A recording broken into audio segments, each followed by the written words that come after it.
Ciao a tutti e bentornati su Lernamo. In questo video voglio parlarvi di due verbi che vengono molto utilizzati, ma che allo stesso tempo possono creare un po' di confusione in chi studia l'italiano perché in alcuni contesti possono assumere lo stesso significato. Si tratta di rendere e fare. Posso già vedere le vostre facce confuse. Ma se rimarrete con me, vi garantisco che dopo questo video non avrete più così tanti dubbi su questi due verbi. Ve lo giuro!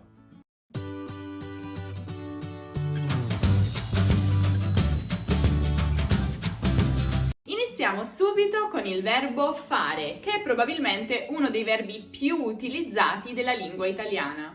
Oltre al significato di realizzare, eseguire, creare, il verbo fare può assumere anche un significato simile a causare. In particolare quando è usato come parte di espressioni in cui è seguito da un verbo all'infinito. Ad esempio, fare arrabbiare, far rallegrare, far imbestialire, far infuriare, far apprezzare, far incavolare, far innervosire e così via. Vediamo alcune frasi per chiarire meglio. Mia nonna mi ha fatto apprezzare le cose semplici. Oppure mia sorella mi fa sempre innervosire. E attenzione, in tutti questi casi che abbiamo appena visto non si può utilizzare il verbo rendere. Infatti il verbo rendere può assumere un significato simile a causare, proprio come accade per il verbo fare, ma generalmente succede quando è seguito da aggettivi, quindi non da verbi. Per esempio, rendere felice, infelice. Vederti sorridere dopo così tanto tempo mi ha reso davvero felice. Rendere debole, forte. Questo lungo periodo di malattia mi ha reso molto debole, dovrò fare una cura di integratori. Rendere possibile, impossibile. Il mio capo sta facendo di tutto per rendermi la vita impossibile. Rendere facile, difficile. L'insorgere di questo problema ha reso il mio lavoro molto più difficile del previsto. Rendere famoso, popolare. Un semplice video su TikTok lo ha reso incredibilmente famoso. Rendere fiero, orgoglioso. Quando mi sono laureato ho reso i miei genitori davvero orgogliosi. Inoltre, il verbo rendere può significare anche restituire. In frasi come ho reso gli stivali che avevo ordinato perché erano troppo stretti. Oppure ti posso prestare il mio computer, ma dovrai rendermelo entro stasera perché domani ne avrò bisogno. Infine, in alcuni contesti, soprattutto quando accompagna un sostantivo, il verbo rendere può assumere il significato di dare. Per esempio, rendere giustizia. Questa foto non ti rende proprio giustizia, sei molto più bella dal vivo. Rendere onore, rendere omaggio. Per esempio, ho deciso di rendere omaggio al mio cantante preferito cantando una cover di una sua canzone. Rendere l'idea. Non so se ho reso bene l'idea di quello che voglio, che è un po' come dire non so se mi sono spiegata bene.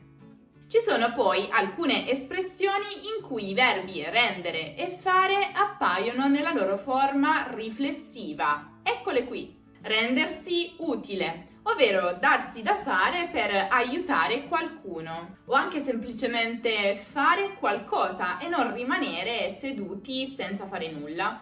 Rendersi conto, ovvero accorgersi. Rendersi ridicoli, ovvero sembrare un po' stupidi. Fare una bruttissima figura. Farsi forza, cioè resistere. Darsi coraggio per continuare a fare quello che si sta facendo. Farsi strada, ovvero progredire nonostante la concorrenza. Farsi carico, ovvero assumersi la responsabilità di qualcosa. Farsi un'idea, cioè comprendere grosso modo per grandi linee qualcosa. E così via. Come vedete ci sono veramente moltissime espressioni che contengono questi due verbi, perché appunto, come vi dicevo, sono molto utilizzati nella lingua italiana. E il modo migliore per imparare ad usarli è usarli. Quindi per questo vi consiglio di provare a scrivere alcune frasi che contengano questi verbi o queste espressioni di cui vi ho parlato, magari qui sotto nei commenti. Inoltre ho preparato per voi anche un piccolo esercizio con degli spazi vuoti dove dovrete andare ad inserire un verbo oppure l'altro nella loro forma normale oppure riflessiva. A voi la scelta. Come sempre vi lascerò 10 secondi di tempo per rifletterci, se avete bisogno di più tempo potete mettere pausa al video e come sempre le soluzioni saranno alla fine del video. Se poi volete studiare un po' della storia della lingua italiana, allora potete vedere il nostro video dedicato ai dialetti italiani, che sono sicura che vi renderà molto felici. Il link lo trovate come sempre qui in alto nella card e giù nella descrizione. Se invece volete imparare l'italiano proprio come se foste in Italia, allora date un'occhiata al nostro corso Italiano in Contesto. Vi ho lasciato il link in descrizione e tra l'altro ho lasciato sparso qui nel video anche un codice coupon del 60% con cui riceverete quindi il 60% di sconto se deciderete di iscrivervi a questo corso. Trovatelo un po' e usatelo! Non dimenticate inoltre di seguire l'Ernamo anche su Instagram, su Facebook e su Twitter per tutti gli altri contenuti extra. Io vi saluto e vi aspetto qui su YouTube prestissimo. Ciao!